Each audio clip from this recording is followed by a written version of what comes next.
Good evening from the Central Illinois Weather Network. I'm Larry Eastep. About 6:30 on this Saturday evening, June 5th. We're watching a band of intense thunderstorms starting to develop now over portions of northwestern Illinois, southeastern Iowa.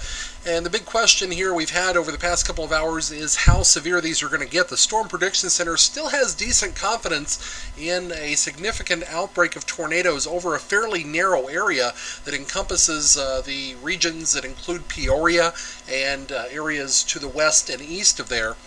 You're looking at Storm Predator right now, and you can see this line of storms that just in the past half hour has really fired up from near Burlington, Iowa, over to north of the Galesburg, Peoria areas, and then another line here over portions of central and southeastern Iowa.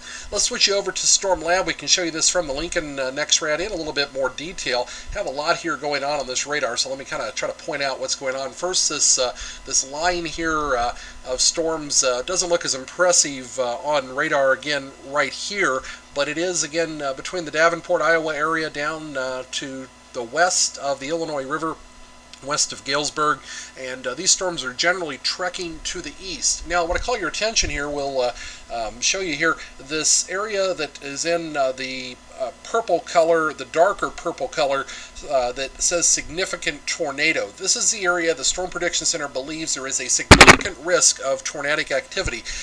We'll come back to the radar. I want to switch you over here to the Storm Prediction Center maps and show you this radar in a little bit better detail. You can see, first of all, the tornado watch that is in effect here.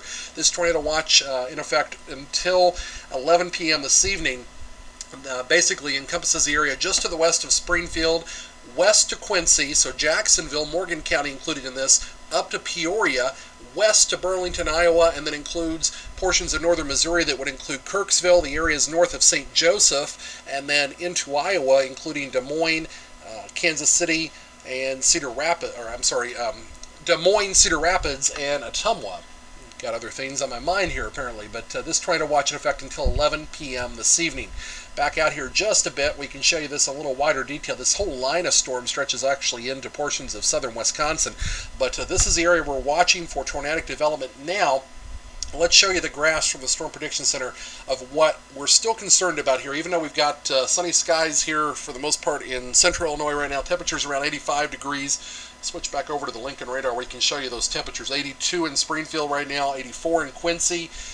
The dew points are at an area there where there's a moderate risk of severe thunderstorms from Springfield all the way up to just south of Chicago. Within that, there's this band of significant tornadic risk. Now, we can detail this out again a little bit better on this map from the Storm Prediction Center. This is the probability of within a 25 miles of the location you're in of a tornado. And this is a very narrow area here, as you can see. It's this area that says 10% that generally stretches right along the I-74 corridor and just to the north. That area there, you see it's hatched, has those little hatch marks on it. That is the probability of an EF2 to EF5 tornado within 25 miles of a given point in that area. So similar to the scale that the Weather Channel uses on the Torcon scale, this is the Storm Prediction Center's indicator that there's a significant risk of a tornado anywhere in this area this evening. You don't see that very often, that little hatched mark area. 10% risk. Say that's not a big risk, but again, you're talking about a 10% risk 25 miles from any given point in that area that an EF2 to EF5 tornado will occur. So that's something to watch. We also have a 30% hail risk in that area. The hail risk is for hail within 1 inch or larger in a 25-mile radius of that point. You see a 15% risk kind of surrounding that, which would include areas all the way down to near the St. Louis area.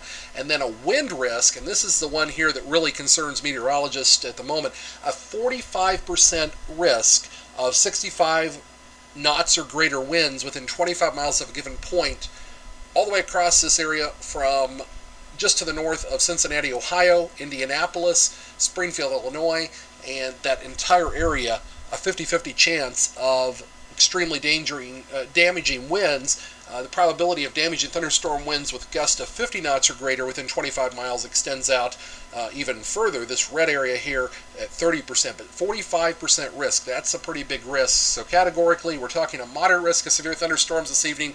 Possibility of a few isolated long track tornadoes. And again, we're starting to see development. The big question over central Illinois is how unstable the atmosphere will be when these storms get here. What we've seen over the past 24 hours, and we can show you kind of that on Storm Predator in a little bit of a way here. You can see these storms have kind of died out over central Illinois this afternoon. This has been what's been happening over the past 24 hours because the atmosphere has been kind of turned over by the previous storms and doesn't have a lot of instability, although we're starting to kind of break that trend now with, again, storms starting to fire up into Illinois, and we'll have to watch this over the next several hours. The amount of development is going to be the key to how severe the situation gets over central Illinois. But as these storms now start to cross the Illinois River, Peoria, Normal, Galesburg, watch out for the possibility of a tornadic storm or two this evening and damaging winds across this entire area. We'll be talking about this throughout the evening. That's the latest at the moment from the Central Illinois Weather Network. We'll update you later on this evening as the situation warrants.